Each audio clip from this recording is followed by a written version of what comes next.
벚꽃 야담 방문해주셔서 감사합니다. 구독, 좋아요, 알림 설정은 여러분의 응원입니다. 벚꽃 야담 이야기 시작하겠습니다. 조선 어느 고을에 마음씨 착한 하람이가 살고 있었습니다. 하람의 아버지는 이판대감이셨으며 어머니는 하람이가 6살 되는 해 지병으로 세상을 떠났죠.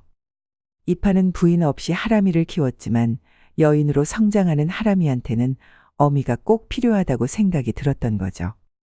그리하여 재혼을 해야 한다고 생각을 하였습니다. 허나 여인을 아무나 만날 수는 없었답니다. 아직 사내로 왕성한 이판은 가슴 뛰게 하는 여인을 만나고 싶었죠. 이판은 재혼을 생각하며 밤하늘에 떠 있는 달과 별을 보았습니다. 점점 밤이 길어만 가는구나. 어찌해야 하나? 하람이를 생각하면 양반댁 교수를 만나야 하겠지만 나를 설레게 하는 여인과 살아보고 싶은 마음을 포기할 수가 없구나. 이판은 점점 복잡해지는 생각을 없애고자 고개를 흔들고는 방으로 들어갔답니다. 그러던 어느 날, 이판은 날씨가 좋은 날이면 논과 밭을 돌아보곤 했습니다. 논에는 벼가 익어 금빛으로 수놓아져 있었으며 길에는 코스모스가 가을 바람에 한들거리고 있었죠. 이판은 씁쓸한 미소를 보이며 말을 하였습니다. 이 길은 사랑하는 여인과 함께 걸어도 좋겠구나. 그렇게 이판은 코스모스 길을 걸어가고 있었죠. 그런데 그때 코스모스 길 끝자락에 웅크리고 앉아 울고 있는 처녀가 있는 것이 아니겠어요. 무슨 일이 있었던 건지 겁을 잔뜩 먹은 모습이었습니다.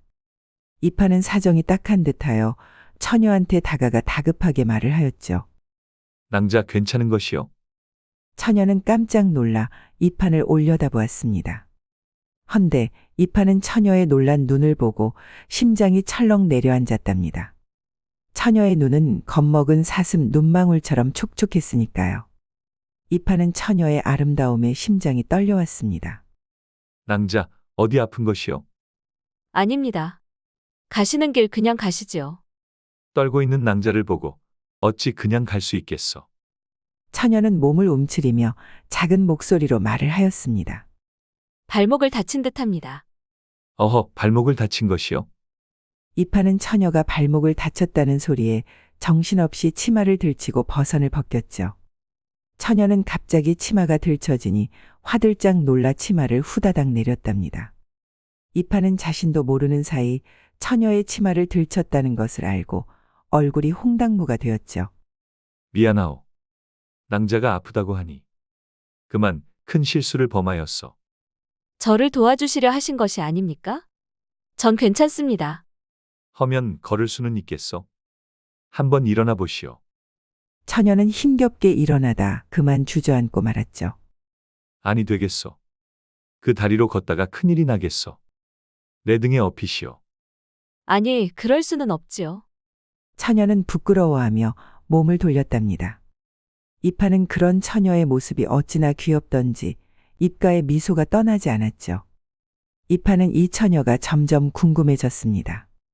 그리하여 이판은 처녀의 의사와 상관없이 처녀를 업었죠. 아니, 이보시오. 이렇게 무례할 수가 있다는 말이오? 당장 내려주시오. 낭자의 허락 없이 업은 것은 미안하오. 허나 조금 있으면 해가 떨어져 어두워질 터인데 길에서 실랑이만 할 수는 없지 않소. 그러니 이제 그만 얌전히 엎혀 있으시오. 처녀는 그제야 허우적거리는 팔을 얌전히 이판의 목을 감았습니다. 이판은 자신의 목을 감싸는 처녀의 가냘픈 팔에 또 심장은 고장이 난 듯 널뛰고 있었답니다. 낭자의 이름이 무엇이오? 저는 박초희라고 합니다. 참 예쁜 이름이요. 저는 이판 이도훈이라 합니다. 헌데 초이낭자는 밥을 많이 먹어야 되겠어. 일이 가벼워서야. 이판대감님은 저를 자꾸만 놀리시는 겁니까? 이판은 초이의 심통난 목소리에 웃음이 터지고 말았답니다. 하하하하. 제가 놀리다니요. 이판은 자신을 웃게 하는 초이가 너무 사랑스러웠습니다. 잠시 후 의원이 초이의 발목을 살피며 말을 하였습니다. 많이 아팠을 텐데 어찌 참았습니까? 당분간 발은 사용하지 마셔야 합니다. 몸보신 잘 아시고 한약도 잘 드셔야 됩니다. 옆에서 의원의 말을 듣던 이파는 상주댁한테 말을 하였죠. 상주댁, 몸에 좋은 음식 다 만들어 오거라. 웜에 대감마님 몸에 좋은 음식이 한두 가지가 아닌디. 그 많은 것을 언제 다 만들어요? 지가 알아서 만들어 오면 될까요? 그러거라. 네, 알겠구먼요. 상주댁은 이판이 하는 행동을 보니 처녀한테 푹 빠져 보였던 거죠. 그리하여 상주댁은 이판과 초이를 보고 생각을 하였습니다. 우리 대감님이 좋아하는 처녀가 생겨 좋기는 한디. 돌아가신 안방마님이 생각나서 맴이 아프구먼. 상주댁은 안방마님을 생각하다. 그만 초이와 눈이 마주쳤죠. 상주댁은 뜨끔하여 고개를 숙이고 후다닥 부엌으로 갔습니다. 엄마, 간 떨어지는 줄 알았구먼. 내가 무엇을 본 것이여? 상주댁은 한숨을 쉬고 열심히 보양식을 만들었답니다. 한편 이파는 초이와 방에 앉아 이야기를 하였습니다. 초인왕자한테 무슨 일이 있었던 것이요? 누구한테 쫓기는 것처럼 보였다오. 초이는 이판을 보고는 소리 없이 눈물을 흘렸죠. 이판은 초이의 우는 모습을 보니 가슴이 찢어지게 아파왔답니다. 제가 주책입니다. 오늘 처음 본 대감님 앞에서 눈물을 흘리네요. 그런 말이 어디 있어? 편안하게 말을 해보시오. 이파는 초이가 얘기를 하지 않으니 더 안달이 났던 거죠. 대감님, 그냥 하소연이라 생각하시고 들어주시겠어요? 그럼요. 어서 말해보시오. 제 아버지는 양반이시지만 어머니는 여종입니다. 저는 여종으로 살고 싶지 않아 양반 교수들이 배우는 것들을 어깨너머로 배웠지요. 아버지는 그런 저를 보고는 흐뭇해하시며 저를 호적에 올려주셨지요. 그리하여 아주 윤택한 삶을 살았답니다. 헌데 며칠 전 아버지께서 첩자리로 시집가라는 말씀을 하셨습니다. 저는 싫다 말씀드렸는데 저를 곳간에 가두고 시집간다는 말을 할 때까지 음식을 주지 않겠다 하셨지요. 헌데 저의 어머니께서 저를 도망칠 수 있게 도와주셨습니다. 초이는 이렇게 말을 하고는 흐느끼며 눈물을 쏟아내고 있었죠. 어허, 그런 사연이 있었구려. 얼마나 힘이 드셨습니까? 이제는 걱정하지 마시오. 내가 있으니 이 집이 초인왕자 집이라 생각하고 편하게 지내시오. 초이는 이렇게 말해주는 이판이 고마워 촉촉한 눈으로 보았죠. 오늘 처음 만난 저에게 왜 이리 잘해주시는 건가요? 이판의 두 눈동자는 초점이 흔들리고 있었습니다. 그러니까 그것이 낭자 앞에서는 제가 한없이 바보가 되는 것 같소. 이판은 고개를 떨구었습니다. 그런데 그때 초이의 손이 이판의 볼을 어루만지며 고개를 들게 하였죠. 저도 마찬가지입니다. 제 손이 떨리고 있지 않습니까? 이판은 초이의 눈을 바라보았는데 초이의 눈빛은 모든 것을 허락하는 듯 보였습니다. 그리고는 이판의 입술에 입맞춤을 하였답니다. 이판의 심장이 터질 것만 같았죠. 다음 날 아침 마당에 이판과 하람이 꽃을 보며 이야기를 나누고 있었습니다. 하람아, 아비한테 여인이 생겼단다. 참 고운 사람이지. 아버지, 그럼 저한테 어머니가 생기는 건가요? 하람이한테 어머니가 생기면 어떨 것 같으냐? 아버지만 좋으시다면 저도 좋아요. 하람이는 어머니가 있는 동무들이 참 부러웠죠. 허나 돌아가신 어머니를 생각하면 마음은 아팠지만 행복해하는 아버지의 웃는 모습을 보니 그 모습 또한 보기가 좋았습니다. 우리 딸이 일이 좋아하니 아비가 더 좋구나. 그때 방문을 열고 초이가 부녀한테 다가오고 있었습니다. 대감님의 따님이신가요? 어찌 이리도 어여쁠 수 있습니까? 나는 초이라고 한단다. 저는 이아람입니다. 초이는 하람을 보고 자신의 딸처럼 예뻐해 주었답니다. 이파는 초이가 하람이를 싫어할까봐 내심 걱정을 하였는데 두 사람을 보니 걱정할 이유가 없었죠. 허나 하람은 초이가 선녀 같은 얼굴로 자신을 안아주었을 때 포근한 느낌보다는 싸늘한 느낌을 받았던 거죠. 하람이는 아직 서로가 어색하여 그렇다고 생각을 하였답니다. 그렇게 이판과 초이는 혼례식을 올렸습니다. 초이는 안주인이 되면서 모든 집안일에 대해 꼼꼼하게 관리하기 시작을 하였답니다. 대감님의 재산이 잘 정리가 되어 있지 않아 제 나름 정리를 해보았습니다. 초이는 자신이 정리한 장부를 이판한테 보여주었죠. 어허, 부인이 참으로 꼼꼼하시구려. 어떻게 한눈에 나의 자산을 다 파악할 수 있다는 말이요. 이제부터는 돌수아범 대신 부인이 관리하시는 것이 좋을 것 같습니다. 정말 그리해도 되겠습니까? 당연하지요. 당신은 제 부인인걸요. 이파는 초이가 너무 좋아 안아주고 업어주고 하루에도 몇 번을 초이 치마폭에서 놀았답니다.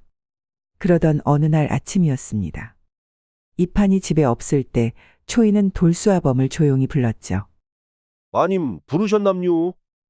초이는 아무 말 없이 곡간 장부를 돌수아범한테 던져주며 말을 하였습니다. 돌수아범, 장부를 보니 중간중간 빠진 것이 많더구나. 돌수아범은 곡간 장부를 들고 있던 손이 덜덜 떨리기 시작하였죠. 마님 죽을 죄를 지었습니다요. 한 번만 용서해 주세요. 자네가 10년 동안 이 집에 있으면서 해먹은 것이 많더구나. 관아에 신고를 하면 넌 살아남지 못할 것이다. 마님이 시키는 일은 무엇이든 하겠습니다요. 허니 관아에 신고는 하지 말아 주셔요. 아직 키워야 하는 어린 자식들이 많구먼요. 그래, 알았다. 내가 아이들이 많더구나. 그럼 지금부터 내가 시키는 일은 무덤까지 가지고 가야 할 것이야. 여부가 있겠남요. 무덤까지 가지고 가겠구먼요. 그래, 만약 이 얘기가 다른 이들 입에서 나온다면 그것은 내 놈의 입에서 나온 것이다. 아이고, 그럼요. 돌수아범은 안절부절 사색이 되어 밖으로 나갔죠. 한편 하람은 새어머니가 된 초이한테 아침 인사를 하고자 안방으로 갔습니다. 헌데 돌수아범이 들어가는 것을 보고 하람이는 마루에 앉아 기다렸죠. 한참 뒤 새어머니가 돌수아범을 혼내는 듯 소리가 들렸답니다. 하람은 항상 성실하게 일하는 돌수아범이 걱정이 되어 방문에 가까이에 가서는 엿들었던 거죠. 헌데 돌수아범이 곳간에 있는 물건을 훔쳤다는 말에 하람은 깜짝 놀랐습니다. 허나 하람이는 돌수아범이 그럴 만한 사연이 있을 거라 생각이 들었죠. 새어머니가 돌수아범을 용서해 주시면 좋겠는데. 하람이는 마당으로 내려와 돌수아범을 걱정하고 있었습니다. 잠시 후 돌수아범은 아무 일이 없었던 것처럼 안방에서 나왔죠. 그리고 평소와 같이 일을 하는 것이 아니겠어요. 하람이는 새어머니께서 너그럽게 돌수아범을 용서해 주신 것으로 보였답니다. 새어머니께서 돌수아범의 잘못을 용서해 주시다니 내가 그동안 새어머니를 오해했던 모양이구나. 하람이는 처음 선녀의 얼굴로 안아주었을 때 차가움을 잊을 수 없었기에 그동안 새어머니를 가까이 하지 않았죠. 이제부터라도 내가 새어머니한테 다가가야 되겠다. 다음 날 아침 하람이는 새어머니 방으로 갔습니다. 어머니, 저 하람입니다. 그래, 어서 들어오너라. 하림이가 어미 방을 스스로 들어오고 어미가 좋구나. 어머니, 정말 좋으십니까? 그럼 매일 어머니를 찾아뵙겠습니다. 초이는 웃는 하람이를 바라보며 말을 하였답니다. 하람아, 그건 아닌 것 같구나. 그냥 평소처럼 내가 나를 피해 다녔으면 좋겠다. 난 내가 싫거든. 하람이는 생각지도 못한 초이의 대답에 그만 얼음이 되어 있었죠. 어머니, 그것이 무슨 말씀이세요? 말 그대로다. 내가 매일 내 방에 오는 것은 내가 싫구나. 내가 바쁘니 어서 나가보거라. 하람이는 생각지도 못한 초이의 말에 정신을 차릴 수가 없었죠. 하람이는 최대한 아무 일도 없었던 것처럼 방문을 열고 나가려는데 초이가 말을 하였습니다. 하람아, 내가 생각 없는 아이는 아닌 줄 알고 있다. 아버지한테 오늘 일을 말씀드리면 얼마나 속상하시겠느냐? 아버지는 나와 있는 지금 너무 행복하다고 하시는구나. 하람이는 순간 눈물이 핑 돌았답니다. 허나 초이 앞에서 눈물을 보이고 싶지 않아 참았습니다. 그 눈물은 별채에 와서야 터지고 말았죠. 하람이는 터져 나오는 울음소리를 두 손으로 막고 흐느끼며 울었답니다. 그러던 어느 날이었습니다. 이파는 초이와 하람을 데리고 나들이를 갔죠. 머슴들과 여종들은 음식과 술을 준비해서 가져갔답니다. 하람이하고 같이 나들이 나오니 좋소. 하람이를 예뻐해줘서 항상 고맙게 생각하고 있소이다. 대감님, 그것이 무슨 말씀이세요? 어미로서 마땅히 해야 하는 것을 했을 뿐인데 그렇게 말씀하시니 몸둘 바를 모르겠습니다. 초이는 이판의 품에 쑥스럽다는 듯이 안겼습니다. 이 모습을 뒤에서 바라보며 걸어오는 하람이는 웃으며 생각하였죠. 어머니가 돌아가신 후 아버지의 웃는 얼굴을 볼 수 없었는데 새어머니와 함께 있으시니 많이 웃으시는구나. 아버지만 행복하시다면 나는 아무래도 괜찮아. 하람이는 이렇게 자신의 마음을 달래보지만 마음 한구석에는 외로움이 자리 잡고 있었답니다. 그렇게 한참을 걸어서 온 곳은 공기 좋고 바람이 시원한 그늘 아래 계곡이었습니다. 대감님, 우리만 좋으면 되겠어요. 하람아, 미안하구나. 아비와 어미한테 오려무나. 초이는 한박 웃음을 지으며 하람이한테 손을 내밀었죠. 하람이는 초이의 본심을 알기에 초이의 장단에 맞춰주었답니다. 아버지와 어머니와 함께 나들이 나오니 저도 너무 좋아요. 그랬더냐? 하람이가 이렇게 좋아하니 어미가 더 행복하구나. 이파는 초이가 하람이를 잘 보살피는 모습에 눈시울이 붉어졌죠. 우리 부인은 선녀인가 봅니다. 이리도 마음씨가 착하십니까? 이판과 초이는 서로의 눈을 바라보며 행복하게 웃었습니다. 허나 하람이는 부모님과 함께 있지만 함께 있다는 생각이 들지 않았답니다. 하람이의 마음의 외로움이 점점 커져만 가고 있었던 거죠. 그때 하람아, 어미랑 계곡물에 발 담그며 놀면 어떻겠느냐? 네, 어머니. 하람과 초이는 계곡물에 발을 넣었답니다. 어머니, 물이 너무 차서 발을 넣을 수가 없습니다. 알고 있다. 그래도 넣거라. 그래야 오늘의 내 계획에 차질이 없으니. 그리고는 하람의 발을 물에 쑥 넣었습니다. 하람이의 몸에 소름이 돋았는데 물이 차가워서 그런 건지 아니면 초이 때문인 건지 알 수가 없었죠. 다만 확실한 것은 초이가 자신을 좋아하지 않는다는 것이었죠. 그렇게 하람이의 몸도 마음도 추워 벌벌 떨고 있었습니다. 그런데 그때 하람아, 물이 시원하지 않느냐? 초이는 말을 하며 손으로 하람의 등을 밀었죠. 어머, 대감님. 하람이가 물에 빠졌어요. 그때 한 머슴이 계곡으로 뛰어 들어갔죠. 그리고는 물에서 허우적거리는 하람이를 안고 밖으로 나왔답니다. 하람아, 괜찮은 것이냐? 계곡물이 차서 곧불에 걸리겠구나. 초이는 자신이 밀어놓고 호들갑을 떨었답니다. 아가? 괜찮은 것이냐? 얼굴이 파래졌느니라. 이파는 기겁을 하며 안절부절 금방이라도 울 것만 같았죠. 이판의 그런 모습을 보고는 초이의 눈은 못마땅하다는 듯이 쳐다보고 있었습니다. 그러고는 잠시 후 대감님. 어머, 머리가 어지러워요. 초이는 이판의 품에 쓰러지며 안겼답니다. 이판은 하람이가 걱정이 되었지만 초이까지 쓰러지니 정신이 없었죠. 길동아? 내가 아씨를 집까지 잘 모시거라. 네, 대감마님. 하람이는 머슴 등에 업혀 계곡을 내려가며 새어머니를 보았죠. 하람이는 초이와 눈이 마주쳤습니다. 초이는 이판의 품에 안겨 하람이를 보고 씩 웃는 것이 아니겠어요. 하람은 머슴의 등에 업혀가며 생각을 하였죠. 당신의 거짓이 영원하리라 착각하시나 봅니다. 조금만 기다리시지요.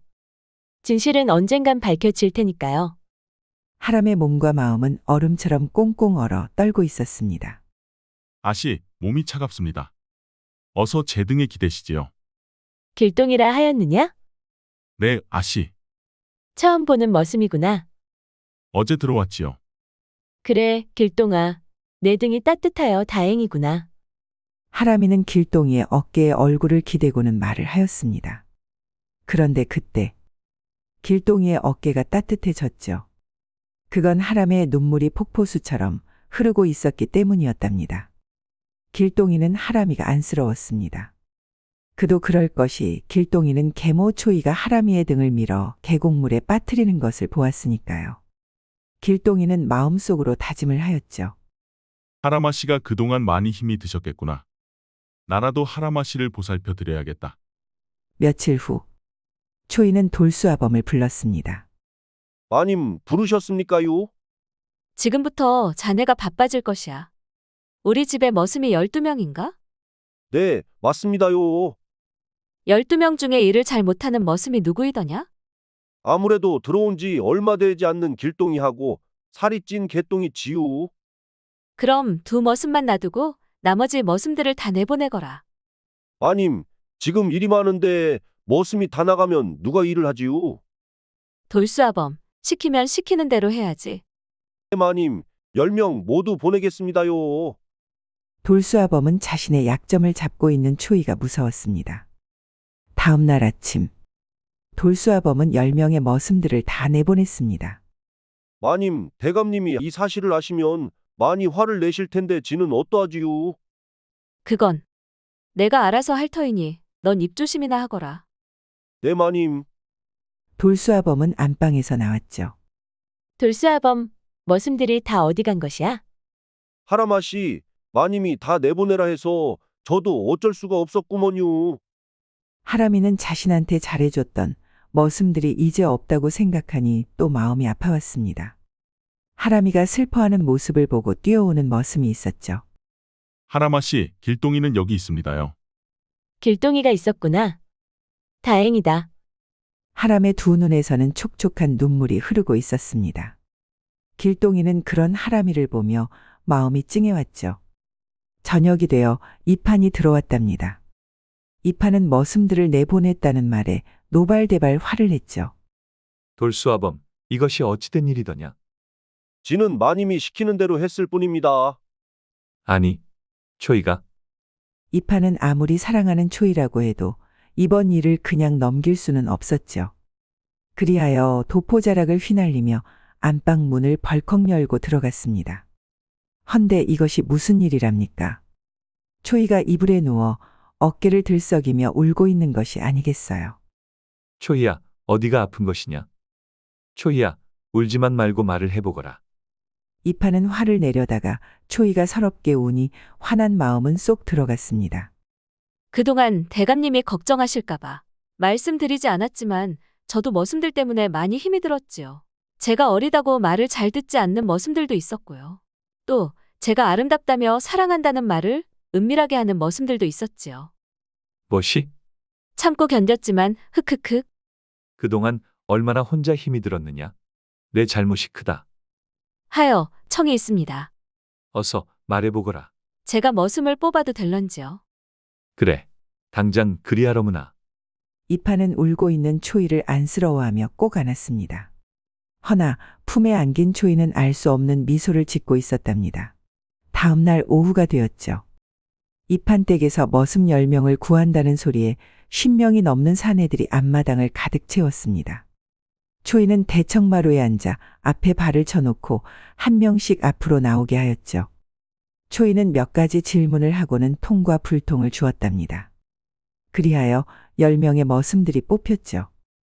온 집안은 알 수 없는 기운으로 꽉 찼으나 그 누구도 이유를 알 수 없습니다.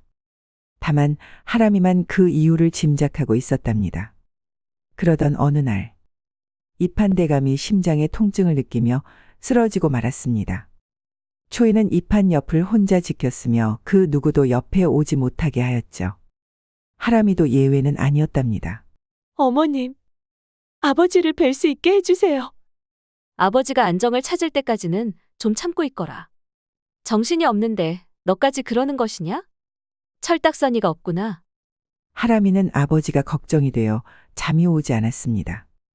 그리하여 별채 정원에 나와 밤하늘을 보며 기도를 하였죠. 아버지께서 많이 아프십니다.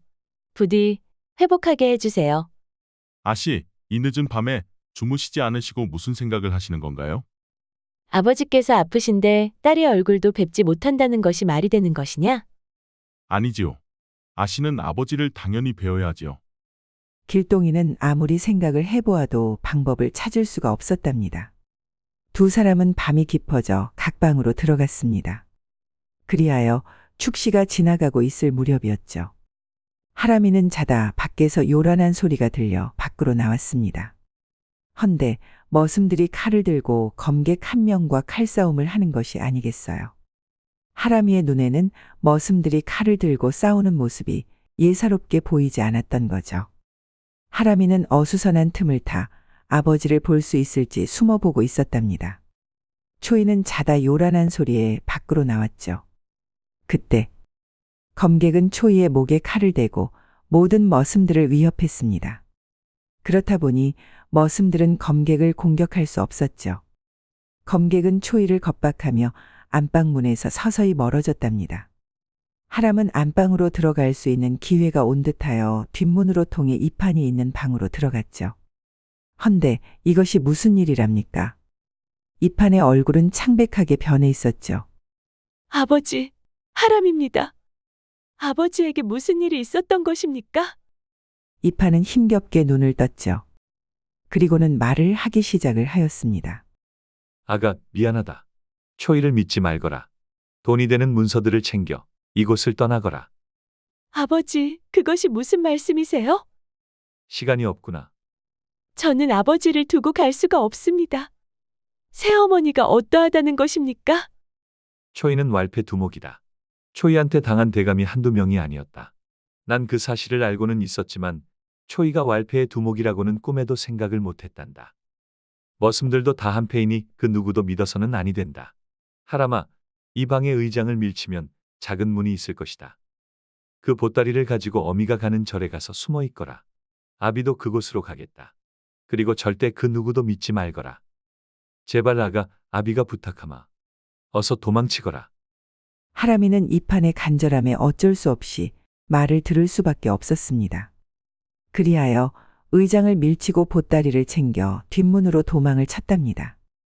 검객은 안방 문을 살짝 열고 안을 보았죠. 안방에는 이판만 누워있을 뿐이었습니다. 그런데 그때 초이는 머리꼬지를 손에 쥐고 검객의 허벅지에 꽂았습니다. 검객은 순간 찢어지는 고통에 초이를 마당으로 밀쳤죠. 초이는 깜짝할 사이에 마당으로 떨어지고 말았답니다.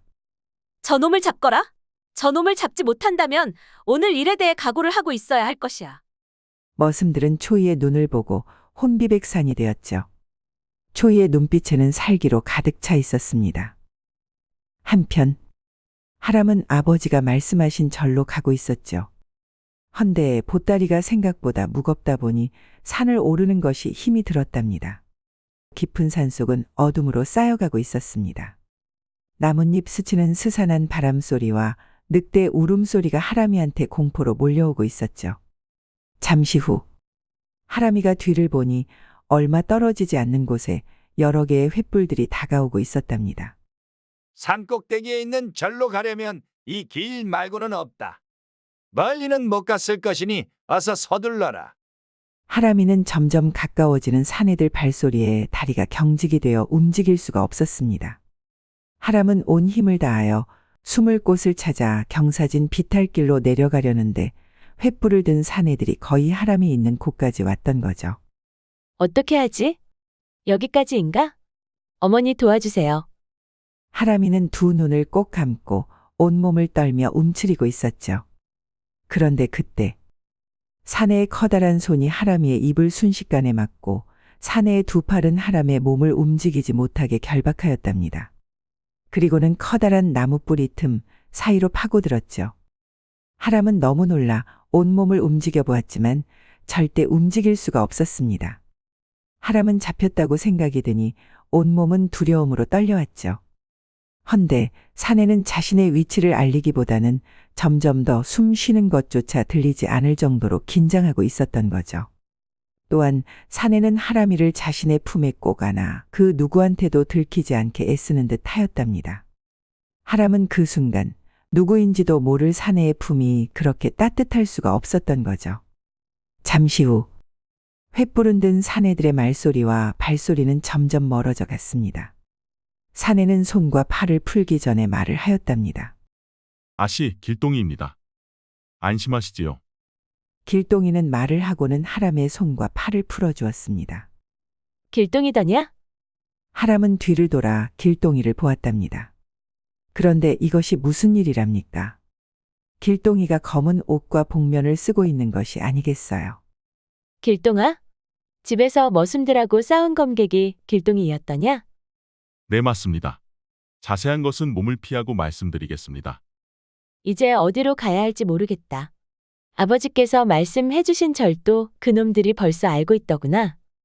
걱정하지 마세요. 피할 곳이 있습니다. 그리고는 길동이가 일어나려는데 갑자기 허벅지를 잡고 고통스러워하는 것이 아니겠어요. 길동아? 다친 것이냐? 내게 기대거라.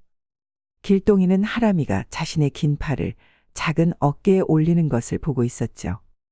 그리고는 커다란 자신을 부축해 주겠다고 낑낑거리는 몸짓이 귀엽고 사랑스럽게 보였습니다. 헌데 길동이는 순간 당혹스러웠죠. 그도 그럴 것이 길동이는 여인의 신체와 접촉해 본 적이 없었으니까요.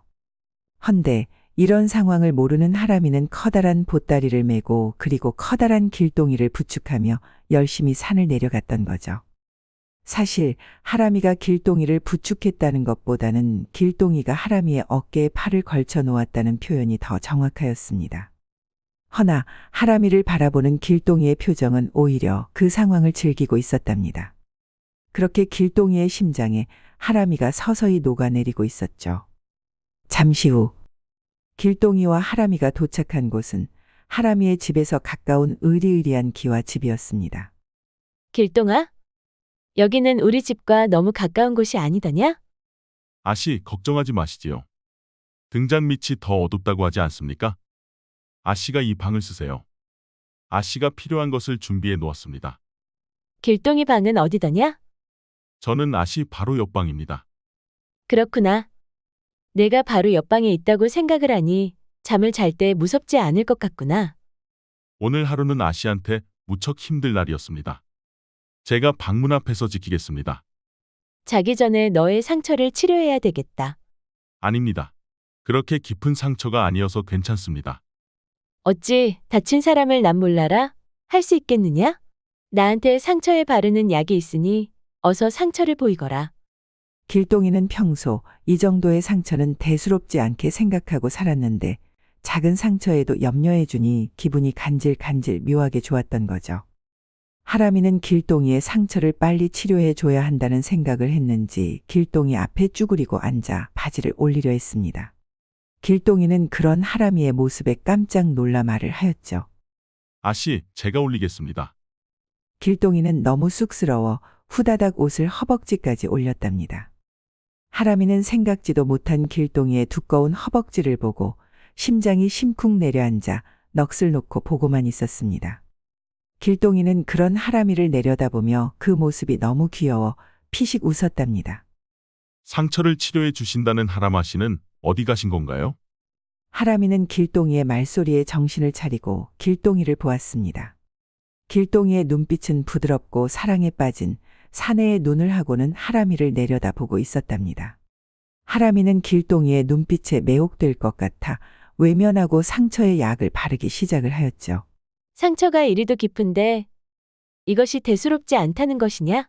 하람이는 약을 발라주고 자신의 속치마 단을 찢어 상처를 감싸주었습니다.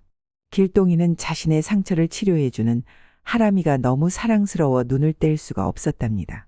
길동아, 정말 고맙구나. 내가 없었다면 죽은 목숨이었단다. 하람이는 참았던 눈물을 흘렸습니다. 길동이는 하람이가 우는 모습을 보니 너무 안쓰러워 자신의 넓은 품속에 안았답니다. 그렇게 길동이의 넓은 품속은 하람이의 안식처가 되어갔습니다. 다음 날 새벽, 길동이는 중앙에 있는 마당에 군사들을 모이게 하고는 말을 하였죠. 지금 우리는 이판대감댁을 들어가 왈패 두목초이와 10명 머슴들을 포박할 것이다. 여기서 두목초이는 무조건 잡아야 한다. 네, 대장님. 그들의 소리는 아주 작았지만 기세만큼은 하늘을 뚫을 것만 같았습니다. 길동이는 의금부도사 도범이었습니다. 전국 이곳저곳에서 초이에게 재산을 다 뺏기고 상거지가 된 대감들이 점점 많아지고 있었답니다. 초이는 짧은 기간에 대감들을 홀리고 그 사이에 재산들을 뒤로 빼돌리고 도망을 가니 속수무책으로 당할 수밖에 없었습니다. 그렇다 보니 관아에서도 닥쳤던 게 지붕 쳐다보듯 애를 썼지만 초이를 잡지 못했던 거죠. 그리하여 조정까지 이 문제로 난리가 났었답니다. 왕은 특단의 조치로 유능한 의금부 도사 도범을 보내게 되었죠. 도범은 머슴 길동이로 신분을 숨기고 초이를 찾기 시작하였습니다. 초이의 행적을 추적해보니 해남 땅끝 마을에서 시작으로 전국에 있는 고을을 지그재그로 옮겨 다녔답니다. 그리고 그 고을에서 갑부로 소문난 대감들만 골라 재산을 빼돌렸던 거죠. 그리하여 도범은 초이의 뒤를 추적하였지만 찾을 수가 없었답니다. 그렇게 며칠이 흐르고 어느 고을 주막에서 국밥을 먹고 있었습니다. 헌데 사방에서 웅성웅성 주막이 시끄러웠죠.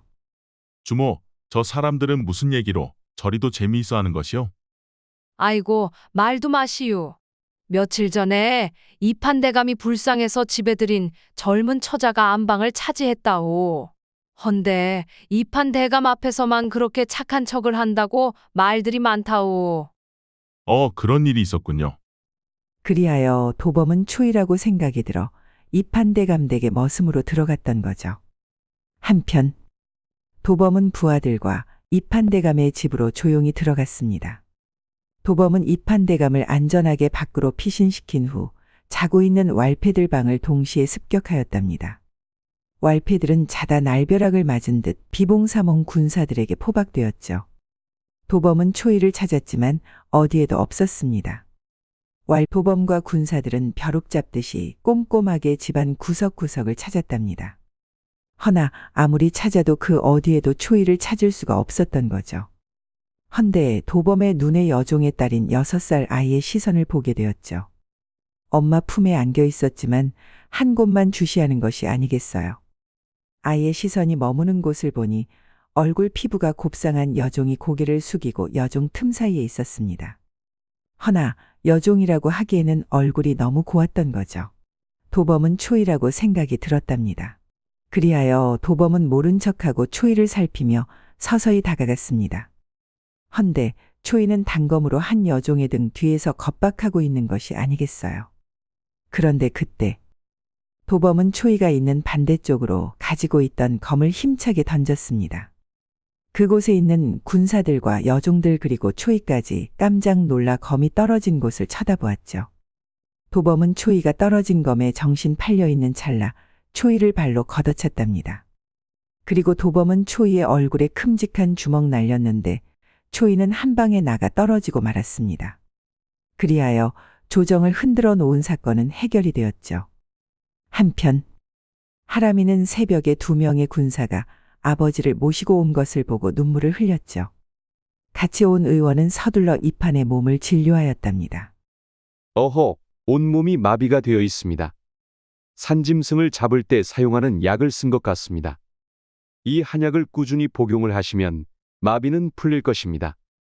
정말인 것이요. 다행입니다. 그리고 하람은 밖으로 나왔죠. 헌데 길동이가 입은 옷을 보고는 깜짝 놀랐습니다. 길동이가 아니더냐? 어찌 너의 옷이? 하람낭자, 저는 의금부 도사 도범이라 하오. 하람은 놀란 토끼 눈을 하고는 꼼짝하지 않고 넋나간 사람처럼 서 있는 것이 아니겠어요. 도범은 그런 하람이가 너무 귀여워 피식 웃었죠. 태양을 등지고 있는 도범의 웃는 얼굴은 하람의 심장을 떨리게 하였답니다. 하람의 얼굴은 잘 익은 복숭아처럼 발그스레졌죠. 하람낭자, 잠시 후 이곳에서 다시 만납시다. 낭자한테 보여주고 싶은 것이 있다오. 네, 알겠습니다. 잠시 후 도범은 갓을 쓰고 한복으로 갈아입고 하람이의 방문 앞에서 기다리고 있었죠. 하람이가 방문을 열고 나오는 소리가 들려 도범은 무심코 뒤돌아보았답니다. 헌데 도범은 하람이를 보는 순간 손에 들고 있는 부채를 떨어뜨리고 말았던 거죠. 하람이의 모습은 아름다운 선녀와 같았으니까요. 도범은 옆에서 걷고 있는 아름다운 하람의 모습을 보고 도저히 정신을 차릴 수가 없었습니다. 세상에는 두 사람만 있는 듯 그 어떤 소리도 두 사람 귀에 들리지 않았고 단지 서로의 말소리만 달콤하게 들렸죠. 그렇게 도착한 곳은 양쪽으로 아름답게 피어있는 코스모스 길이었답니다. 코스모스는 살랑거리는 바람에 두 사람의 사랑을 축복해 주는 듯 보였습니다. 도범은 살며시 하람의 손을 잡았죠. 하람이의 손으로 전달되는 도범의 온기는 너무 따뜻하고 감미로웠답니다. 도범은 잠시 멈추고는 하람이를 바라보았습니다. 하람낭자, 이제 더 이상 제 마음을 숨길 수가 없게 되었습니다. 나의 눈은 낭자만 보입니다. 저와 혼인해 주시겠습니까? 하람이의 두 눈에는 행복한 눈물이 흐르고 있었죠. 하람이는 맑은 미소를 보이며 고개를 끄덕이었답니다. 도범은 하람의 허락을 받은 순간 하람이의 촉촉한 입술에 입맞춤을 하였습니다. 그렇게 두 사람은 서로를 품에 꼭 안고 행복하게 살았다는 벚꽃 야담 이야기이었습니다. 끝까지 시청해주셔서 감사합니다. 따뜻한 댓글은 여러분의 사랑입니다. 이 영상을 보시는 모든 분들이 벚꽃 야담과 좋은 인연을 맺어 항상 행복이 가득하셨으면 좋겠습니다. 오늘도 행복한 하루 보내세요.